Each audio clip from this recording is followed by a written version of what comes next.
बिस्मिल्लाहिर्रहमानिर्रहीम। अस्सलाम वालेकुम व्यूअर्स, मैं उम्मीद करती हूँ कि आप सब खैरियत के साथ होंगे। खुदा आपको खुश रखे, आबाद रखे और ढेरों खुशियाँ अता फरमाए। आज अपने इस प्रोग्राम में मैं बेसन के हलवे की ज़बरदस्त सी रेसिपी आपके साथ शेयर कर रही हूँ। बहुत ही इजी तरीके के साथ मैं आज आपको बेसन का ये हलवा बनाना सिखाऊंगी। बहुत इजी तरीके और कम वक्त में बेसन का ये हलवा बनकर रेडी हो जाता है, मगर टेस्ट में ये बहुत ही लाजवाब और टेस्टी बनता है। अगर आपको भी मेरी आज की बेसन के हलवे की ये रेसिपी पसंद आए तो कमेंट सेक्शन में अपनी राय के बारे में मुझे ज़रूर बताइएगा कि आपको मेरी आज की बेसन के हलवे की ये रेसिपी कैसी लगी। इसी के साथ ही अब हम चलते हैं अपनी आज की रेसिपी की तरफ। आज हम बहुत ही टेस्टी बेसन के हलवे की रेसिपी बनाने जा रहे हैं। बेसन का हलवा बनाने के लिए एक पैन में हमने हाफ कप घी ऐड करना है। हलवा बनाते हुए आप कोशिश किया करें कि हलवे में घी का इस्तेमाल करें, क्योंकि घी से हलवे ज्यादा अच्छे बनते हैं। जैसे ही घी गर्म हो, इसमें हमने एक प्याली बेसन ऐड करना है। बेसन को हमने पहले अच्छे तरीके के साथ छान लिया था। बेसन को हमने घी में इतना फ्राई करना है कि इसकी एक प्यारी सी खुशबू आना शुरू हो जाए। बेसन का कलर चेंज हो चुका है और इसमें एक प्यारी सी खुशबू आ रही है। जैसे ही बेसन में खुशबू आना शुरू हो, इसमें हमने 1/4 टेबल स्पून सब्ज इलायची का पाउडर ऐड करना है। अगर आपके पास सब्ज इलायची का पाउडर नहीं है तो इसकी जगह आप 2 से 3 अदद साबुत सब्ज इलायची भी ऐड कर सकते हैं। आप देख सकते हैं कि हमारा बेसन माशाल्लाह से बहुत ही अच्छे तरीके के साथ घी में फ्राई हो चुका है।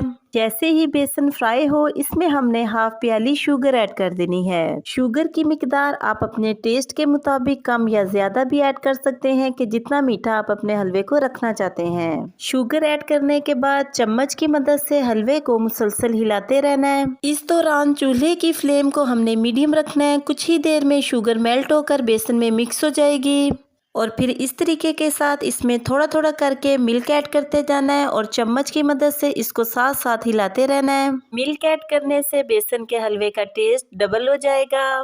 चम्मच की मदद से इसको मुसलसल हिलाते रहना है ताकि हमारा बेसन नीचे ना लगे। लीजिए, आप देख सकते हैं कि मिल्क हमारे बेसन के हलवे में बिल्कुल ड्राई हो चुका है। 2 से 3 मिनट तक चम्मच की मदद से इसको मुसलसल हिलाते रहना है ताकि जो थोड़ा बहुत मिल्क रह गया है वो भी ड्राई हो जाए। जैसे ही मिल्क ड्राई हो, हमने 5 अदद अंडे, जिनको हमने इस तरीके के साथ चम्मच की मदद से फेंट लिया है, थोड़े थोड़े करके हलवे में ऐड करते जाना है और चम्मच की मदद से इनको हलवे में मिक्स करते जाना है। कुछ ही देर में अंडे बेसन के हलवे में पूरी तरह से मिक्स हो जाएंगे। जैसे ही अंडे हलवे में मिक्स हो, हमने बाकी के हाफ अंडे भी हलवे में ऐड कर देने हैं और चम्मच की मदद से इनको हलवे में मिक्स करते जाना है।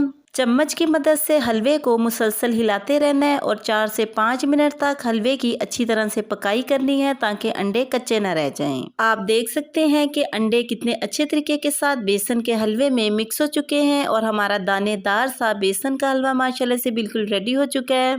अब लास्ट पर इसमें हमने बारीक कटे हुए बादाम ऐड करने हैं। इसके अलावा भी जो भी ड्राई फ्रूट्स आपको पसंद हों, आप हलवे में ऐड कर सकते हैं। चम्मच की मदद से बादामों को हलवे में मिक्स करना है और चूल्हे की फ्लेम को हमने ऑफ कर देना है।